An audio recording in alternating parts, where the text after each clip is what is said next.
Okay friends, it's time to get started on our job. One of the first things you want to do is safely raise and support the rear of the vehicle so the wheel is off the ground.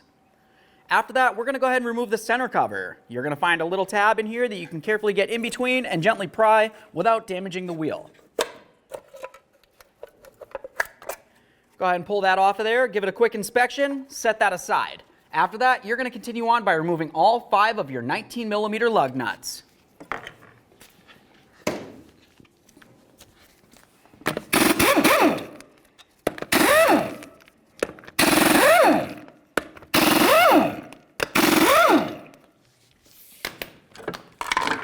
Let's remove the wheel. Now that the wheel's off of there, we have a nice clear view of our brakes. The area that we want to pay attention to first is the caliper. We're going to come right inside this area with a small pry bar and carefully try to push this piston in. Just going to come in between the caliper and the rotor itself, and we'll gently pry. Now once that's pushed in enough that you can move this around, we can continue on by removing our 2 10mm slider pins. Alright, so now that we have that pushed back, let's move along to our 2 10mm slider bolts.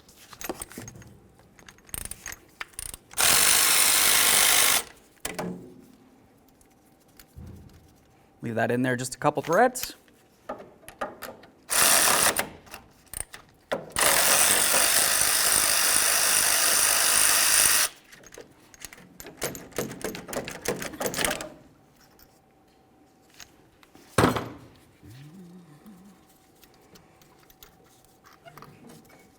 We'll grab these bolts.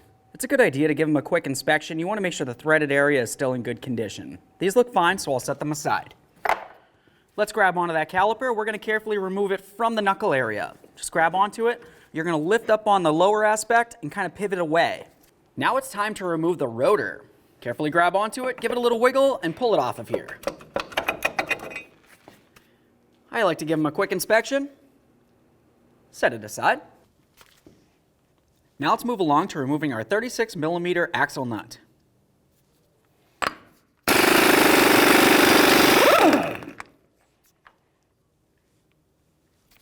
Continue on with a hammer and punch. We're going to go ahead and drive this axle out of the bearing a little bit to break it free.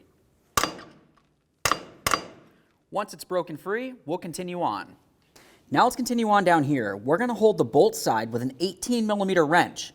On the forward side, we're going to use a 21mm socket to remove the nut and then fully remove this bolt as well.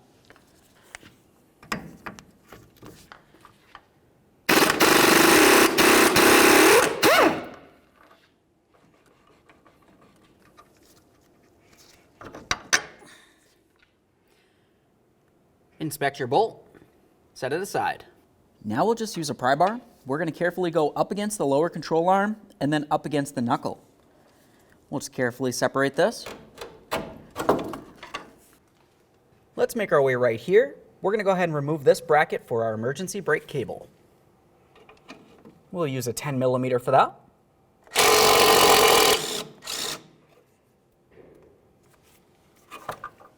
Now we can grab onto this. We're going to carefully start pulling on it, and we're also going to try pulling the axle out of the wheel bearing.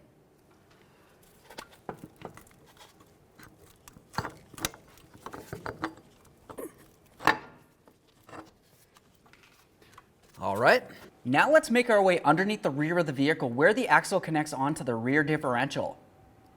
Keep in mind, there could be fluid up inside this area, so you want to make sure you have a nice collection bucket under here so you can recycle the fluid. The next thing you're going to want to do is have a nice long pry bar. We're going to carefully get in between the axle and the differential and gently start prying it away from the differential. You're going to see it slide right out of there.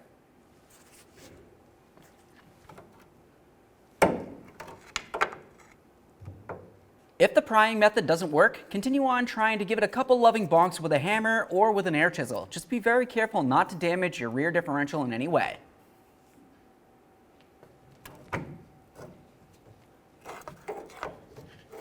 There we are. Now we can make our way back out from under the vehicle and continue removing the axle. Let's go ahead and grab onto the knuckle now. We're going to carefully grab onto the axle and we'll slide it right out of its position inside the vehicle.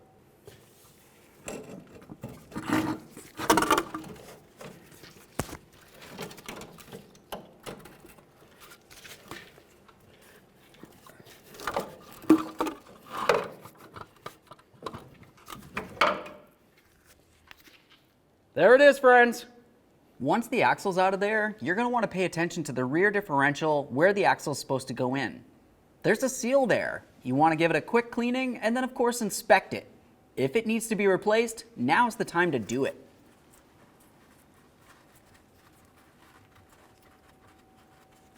This one looks fine. I can continue on with my axle installation. All right, let's install that brand new axle. As we're sliding this into position, you want to pay attention to the main shaft area that slides into the differential. You want to make sure it lines up perfectly with the seal so you don't damage the seal during the installation process. Also, looking at the end, you're going to find that you have a locking ring it can move around. That locking ring is super important. It's what's going to hold the axle in position in the vehicle while you're driving. Let's go ahead and slide it up and over the sway bar link there. We'll get it into position. Now I'm going to go ahead and get underneath the vehicle so I can slide it into the differential as I continue. All right, I'll get this lined up. Now once it feels as though it's in as far as you can go by hand, we're going to continue on with a rubber mallet because you don't want to damage the new axle. We'll just give this a couple loving bonks to finish driving it in.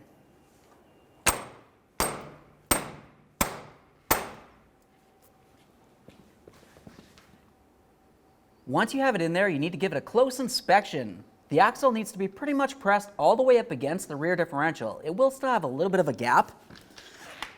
Once you're sure that it looks like it's in there, go ahead and grab onto the axle right here. You don't want to grab onto the boot. We're going to try to separate the axle from the rear differential. If it pops right out of there, the clip isn't doing its job, which essentially means that the axle probably wasn't in far enough. Ah, yeah. That's tight. Let's make our way back out from under the vehicle. Let's put a little bit of copper never sees inside of the hole right here.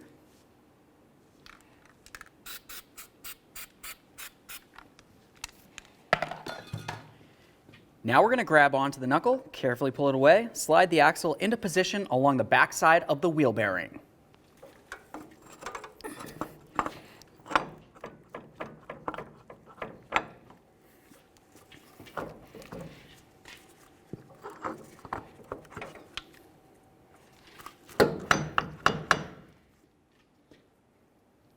Once the axle is fully through there, let's move along to the bottom and put in our lower mounting bolt. Let's just go ahead and line up that bolt hole. Once you feel as though you have it lined up, go ahead and put in your mounting bolt.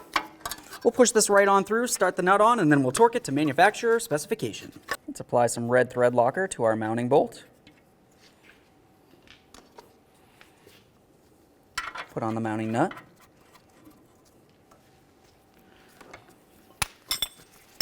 Let's hold the bolt, tighten the nut.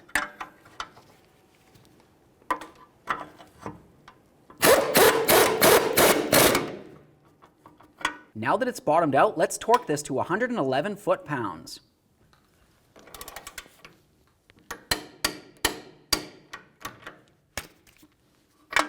Now we can take our axle nut. Let's go ahead and put it right on here.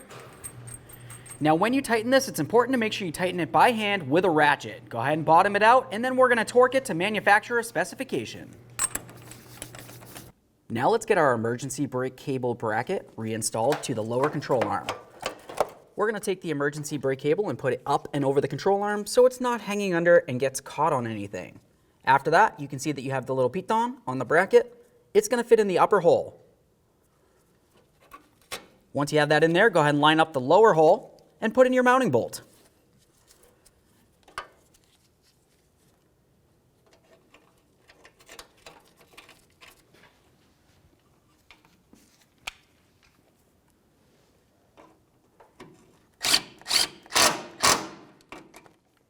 Make sure the bracket's nice and tight. Okay, so at this point, we went ahead and snugged this up. Of course, you're going to want to torque this to manufacturer specifications, but when you try to turn it, typically this is going to want to spin as well. So what we're going to do is put everything back together, get the wheel on here. Once it's back on the ground, we can torque the axle nut and then the lug nuts at the same time. Let's continue on by applying some copper never sees to our hub mating surface.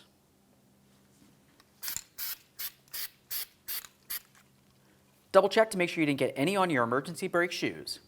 Now it's time to install our rotor. Just carefully slide it right on over those emergency brake shoes.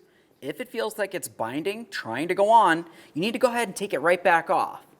You're going to double check the emergency brake shoes to make sure they're sitting properly and the emergency brake is not in the on position.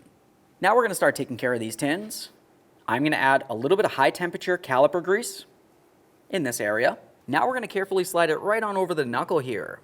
The reason why we wanted to add a little bit of lubricant is to help keep moisture away from the area so it doesn't get swollen from rot or rust. Go ahead and slide it right down on there, clean off any of the grease that made its way out of its position, and then continue on doing the exact same thing for the other one. Let's take that caliper and we'll slide it right on over. You want to pay attention to the top of each of the pads. We want to make sure that the bracket slides in.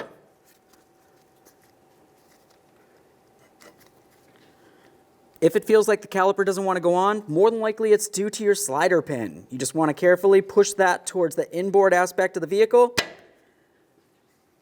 After that, let's take our 2 caliper slider bolts. We'll get those into position.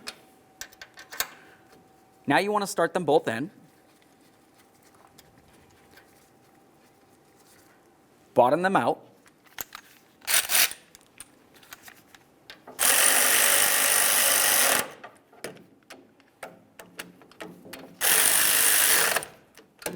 Now we can torque each of them to 24 foot-pounds.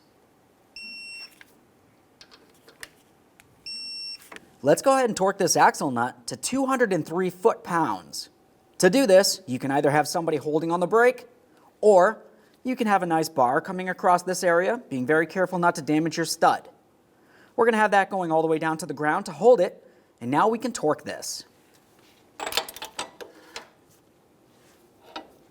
Just rotate that into the locked position.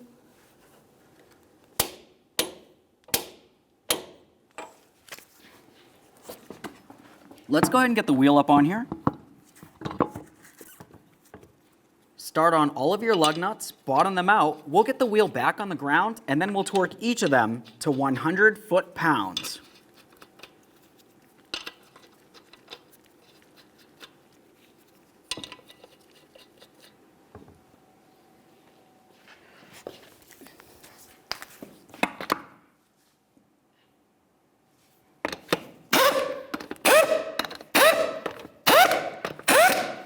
With the wheel back on the ground, let's torque these in a crisscross manner.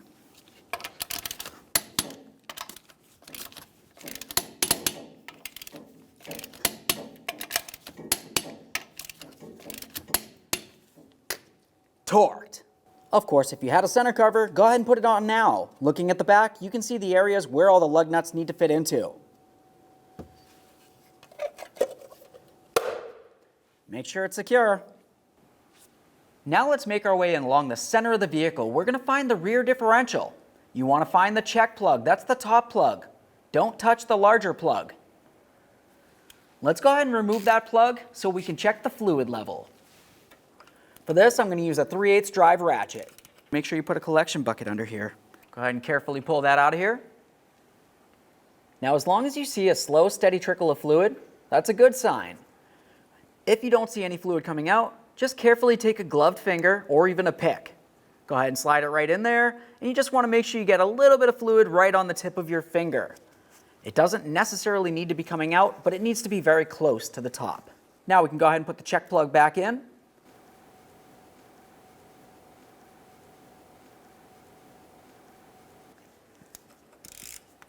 Now when you go to snug this, you only want to snug it to the point that it stops. Once it feels as though it's bottomed out, you need to stop. Go ahead and clean up your mess. Okay friends, we got the truck back together. What's left to do now? Now of course you're going to want to safely take it down to your local alignment shop and get yourself a 4-wheel alignment. Thank you for watching.